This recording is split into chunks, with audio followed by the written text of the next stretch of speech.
There was a drama in Bungoma as leaders threatened to go to court over mismanagement of elections. The leaders, led by women rep, vowed to move to court to stop the elections. They say the elections were manipulated by Bungoma Deputy Governor and the Governor Wangamati, who met them in Fort Kenya long ago. The Electoral Board of Fort Kenya be advised that unless these two sub-counties hold credible election, we will go to court tomorrow, moving to the Tribunal of Political Parties Elections.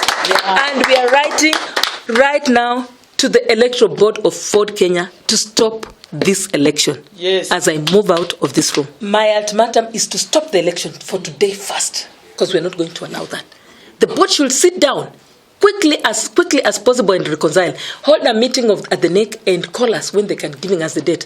Like, for example, last week we convened in Nairobi quickly because there was a problem in Trans-Nzoia, and we mandated a committee to go to find out what the problems were in the constituencies where there were no elections in Trans-Nzoia. And as we speak, the elections of Trans-Nzoia were put on hold. They were not conducted. So we expect the same justice to be done in Bungoma.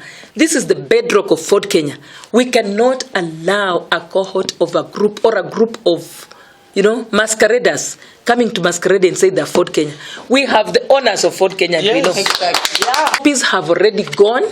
This is handwritten. We're going to type it. Copies are going to the Electoral Commission, and this is addressed to the Electoral Board of Fort Kenya. Leader is that he should step in and give direction, stop this election for today, because it is going to ruin his party. One person wanting to carry the show of the party, yet he's just not even an elected leader. We are saying no to Professor Ngome. Let him not cause confusion in Fort Kenya. Aende aunde chama yake aite Ford Ngome ama Ford Wangamati. That's what we want. We are not ready as Fort Kenya members to lose direction. Sisi tunataka tuambie governor wa Bungoma neno moja. Alikuja akatupata kwa hii chama cha Fort Kenya. Using threats and money to bully people will not make him to be re-elected in 2022.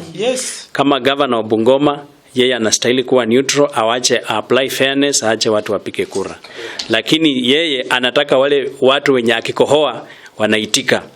Sisi tunataka wale viongozi ambao wanaenda na watu. Sisi, you can't bully us kama governor, wewe ukikohoa sisi tuitike.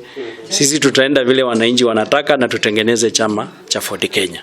So senator tunataka tumpe free advice, tunataka tupea free advice Senator Wetangula. If you don't wake up, this party is going back to the dogs.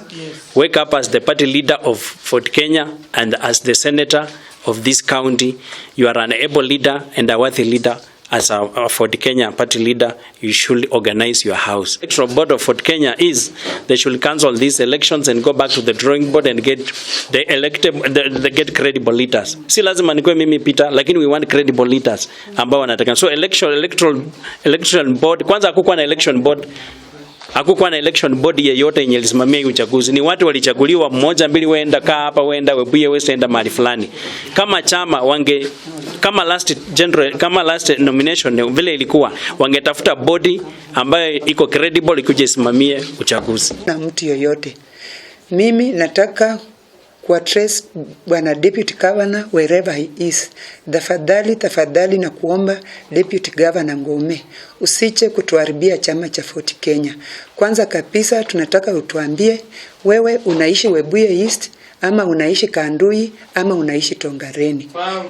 Hatutaki mpangilio yako. Tunasikia ulikuwa na lineup yako na Fort Kenya iko na wenyewe. Hatukatazi mtu kujoin Fort Kenya, lakini wacha uchaguzi ufanyike na wananchi wenyewe wachakue viongozi wao wa Fort Kenya. Asanteni. And I'm saying here with a very, very heavy heart, because Dr. Ngome was not elected by Bungoma people to be a deputy governor. He came because Wangamati was the governor. And that is how Ngome came on board. How he comes to control elections in Webuye East, where I vote from, and I'm an elected leader. He put there I don't know what to call them, because there were 3 people who were in control of that election, who were the returning officers. without anybody knowing, without being any communication. The members, the genuine members of Ford Kenya were ready to vote. Yes. I am sure more than 1,000 people were ready to turn up at every polling station in Webuye.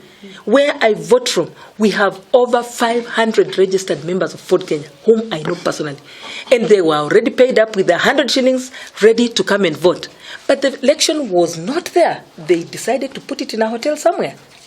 As I speak like this, there was no election in Webuye West as well. Yes. Webuye East and West, there was no election. Yes. Webuye West elections were conducted equally in a hotel around Webuye town, Sam Minata Hotel, yes, where one Mr. Maketi ran the show single-handedly.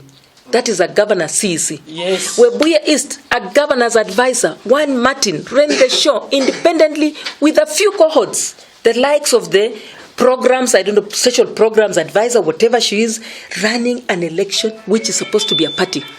It is with a lot of disappointment, and I regret this as a member of parliament who is duly elected.